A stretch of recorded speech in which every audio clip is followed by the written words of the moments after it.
વિસાવદરમાં પેટા ચૂંટણીની જાહેરાત થતાં જ રાજકારણ ગરમાયું છે। તેમાં પણ આપના ઉમેદવાર ગોપાલ ઇટાલિયાનો જોરદાર વિરોધ થઈ રહ્યો છે। સાધુ સંતોથી લઈ અખાડાઓએ ઇટાલિયા સામે રોષ ઠાલવ્યો। સનાતન વિરુદ્ધના નિવેદનને લઈ ચારે તરફથી ઇટાલિયાનો વિરોધ થઈ રહ્યો છે। મહેશગીરી બાપુએ ઇટાલિયા પર પ્રહાર કર્યા। તેમણે ઇટાલિયાને કંસ અને રાવણ સાથે સરખાવી દીધા, જે બાદ કિન્નર અખાડામાં રોષ જોવા મળી રહ્યો છે। નીલમ દે માતાજીએ ઇટાલિયાને આડે હાથ લીધા। આ તરફ ભાજપ પ્રવક્તા યજ્ઞેશ દવેએ નામ લીધા વગર ઇટાલિયા પર પ્રહાર કર્યા અને કહ્યું કે સનાતન ધર્મના વિરોધીઓને હિન્દુસ્તાનમાં રહેવાનો કોઈ અધિકાર નથી।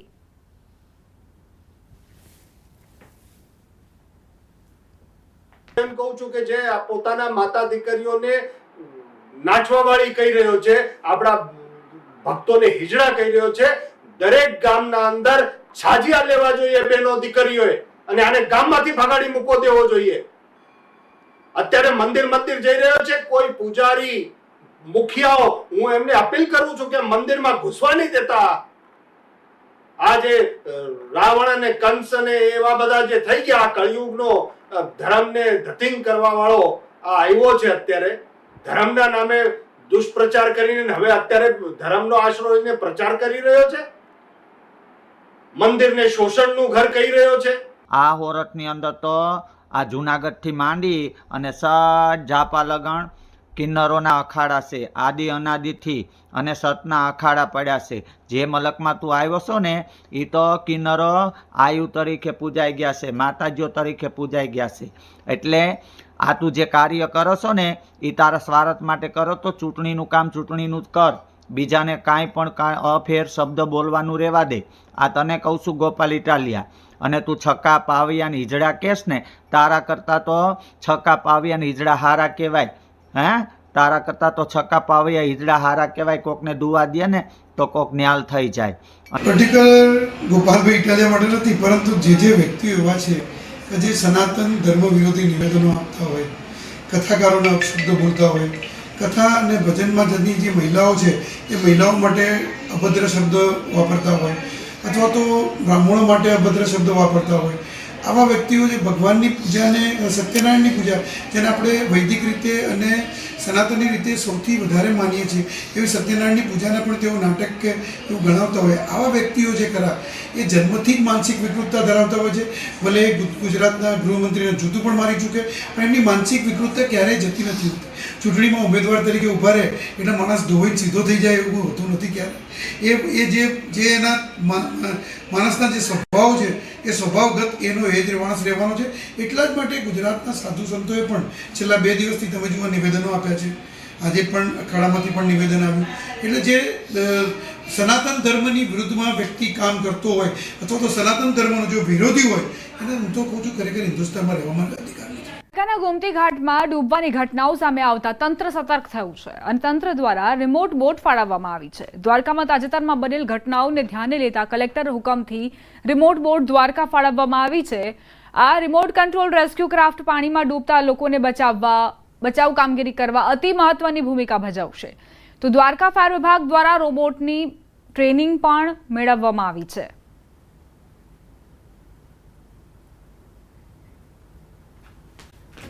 સુરેન્દ્રનગર બહુમાળી ભવનમાં જ ફાયર સેફટીનો અભાવ નજરે પડ્યો।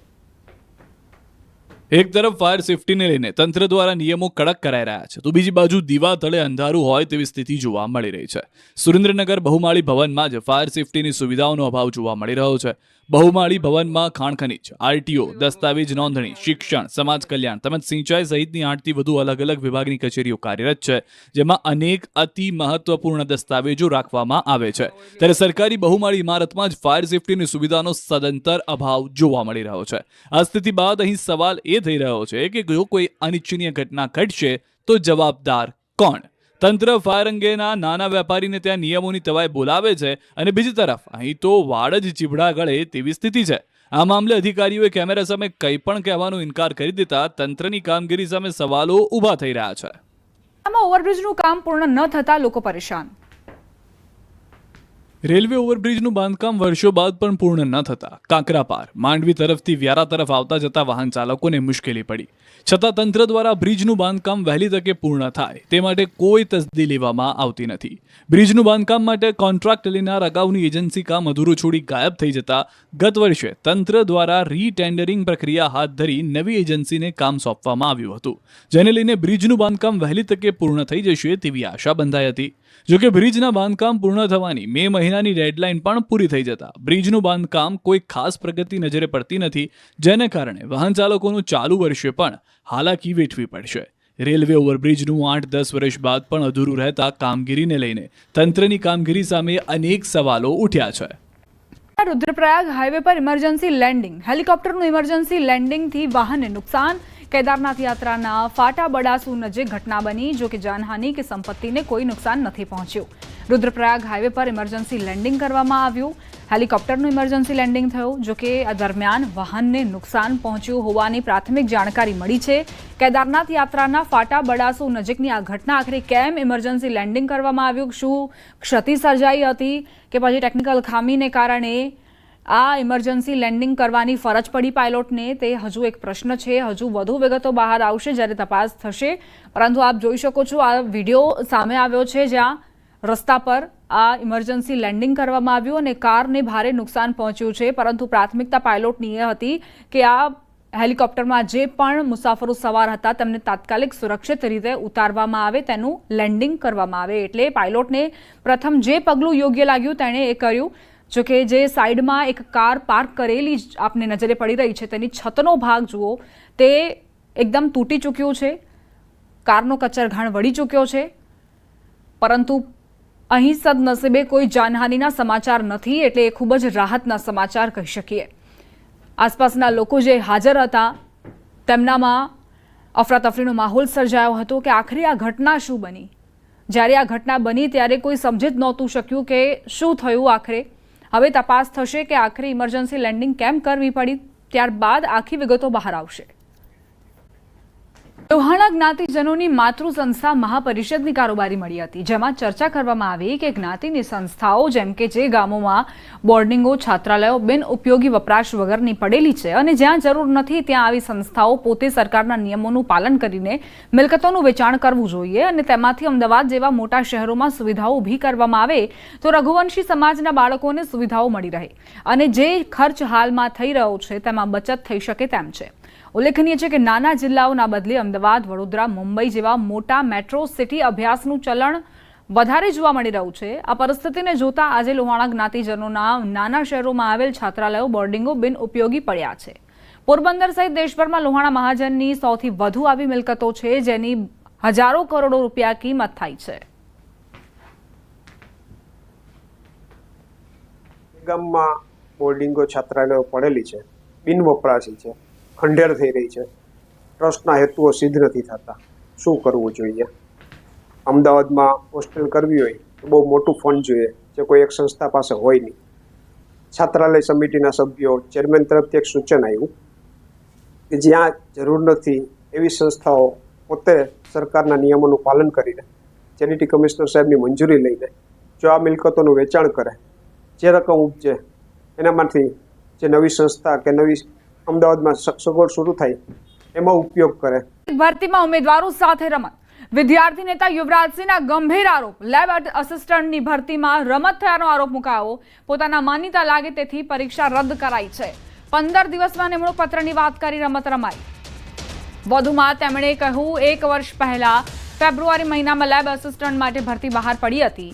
આ પરીક્ષા 9મા મહિનામાં લેવાઈ હતી, જેની મેરિટ યાદી પ્રસિદ્ધ કરવામાં આવ્યા બાદ ઉમેદવારોને ડોક્યુમેન્ટ વેરિફિકેશન માટે બોલાવવામાં આવ્યા હતા, જેમને કહેવામાં આવ્યું હતું કે 15 દિવસમાં નિમણૂક પત્ર મળી જશે, પણ આજ દિન સુધી નિમણૂક પત્ર નથી મળ્યા. કોલેજ શિક્ષણ વિભાગ અને શિક્ષણ વિભાગ કોલેજ પર ઢોળે છે. વધુમાં તેમણે મેરિટને લઈ પણ સવાલો ઉઠાવ્યા હતા.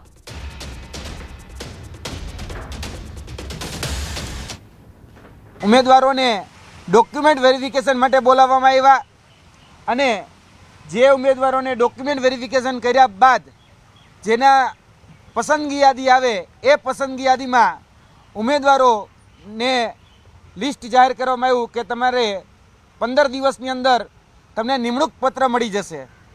પરંતુ જોવા જઈએ તો આ 15 દિવસ એ આજ દિન સુધી થયા જ નથી, કેમ કે છેલ્લા 1 વર્ષથી વિદ્યાર્થીઓને કોઈને કોઈ બહાના હેઠળ લબડાવવામાં આવે છે. 1 વર્ષ પહેલાં એક્ઝામ આપી હતી. 7 મહિનાથી હું કોલેજમાં અને ગાંધીનગરમાં ધક્કા ખાઉં છું અને મને જવાબ એવા મળે છે કે 15 દિવસમાં આવી જશે, 1 મહિનામાં આવી જશે, પણ કોઈ જવાબ મળતા નથી. કોલેજમાં મેં 10 વખત ધક્કા ખાધા છે, મને કોઈ જ આન્સર મળ્યો નથી પ્રોપર. અને એવું જ કહેવામાં આવે છે કે ગાંધીનગર તમારી ફાઇલ ગઈ છે, હજી કોઈ જવાબ મળ્યો નથી. અમુક કોલેજોમાં નિમણૂક મળ્યાને 5 મહિના થયા છે, અમને લોકોને નિમણૂક મળી નથી અને અમારી સાથે અન્યાય થયો છે, તો અમને ન્યાય આપવા વિનંતી. સમાચાર બનાસકાંઠાથી. બનાસ નદી પુલ પાસે અકસ્માત. 2 કાર વચ્ચે ગંભીર અકસ્માત સર્જાયો. કારમાં સવાર 2 લોકોને ઈજા પહોંચી. કારમાંથી પોસ્ટ ડોડા પિસ્તોલ મળી આવ્યા. અકસ્માત બાદ સ્કોર્પિયો ચાલક ફરાર થયો. 2 લોકોને ગંભીર ઈજા થતા સારવાર માટે ખસેડાયા. સમગ્ર ઘટનાને પગલે એસઓજી પોલીસ અને ડીસા તાલુકા પોલીસે વધુ તપાસ હાથ ધરી છે.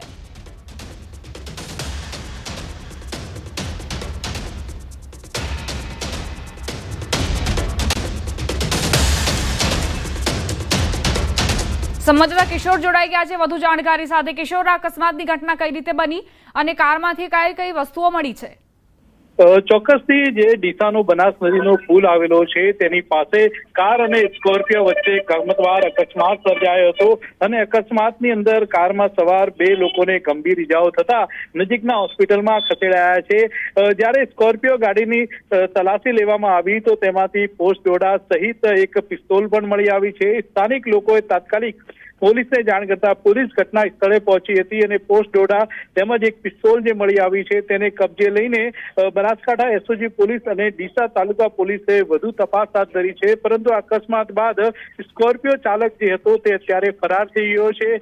સ્કોર્પિયો ચાલક કોણ છે, સ્કોર્પિયો ક્યાંથી આવી રહી હતી, આ પિસ્તોલ કોની હતી, પોસ્ટ ડોડા ક્યાં જઈ રહ્યા હતા, તેને લઈને અત્યારે તો બનાસકાંઠા એસઓજી અને ડીસા તાલુકા પોલીસે વધુ તપાસ હાથ ધરી છે. જી આભાર કિશોર, જાણકારી આપવા માટે.